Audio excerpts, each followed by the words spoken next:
Dostlar, hoş gördük sizleri. Bugün sizlere ben Azerbaycanımın ebedi yaşar şairleri Şair Zəlimxan Yaqub'la Şair Osman Sərvəllinin değişmesini sizler için paylaşıram benim əzəlim. Şair Zəlimxan Yaqub Şair Osman Sərvəlliyə yazır. Gel çıxaq gəzməyə ay Osman qağa. Gözler yaylaqda gözeller seni. Şair hanı deyip yollara bakır. O yerler çok görüp ezeller seni. Min defa görse de doymamış bakan. Şiirindi dağlardan süzülen akan. Kimdi qocalığı başına qaxan. Dünya kövrəldir xəzəllər səni.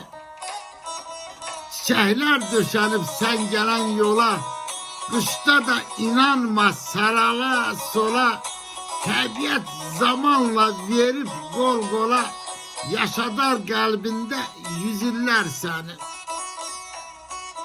Osman Sərvəlli cavab yazır Şair Zəlimxan Yaqub'a. Kuzeydə ağaran qaya mı, qar mı? Yaşıllı yaylağın heç tayı var mı? 3 günlə, 5 günlə doymaq olar mı? Dağlardan doymağa 100 illər gərək. Qonardı xəyalım Qoşqar dağına.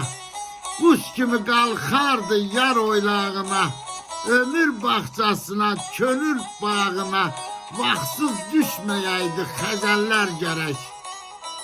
Daha səməndimin ağarıb yalı. Sökülüb dırnağı, tökülüb nalı. Dağlara çıxmağa qalmayıb halı. Gedəydim o yerə əzəllər gərək. Allah hər iki ustadımıza rəhmət eləsin. Sağ olun dostlar.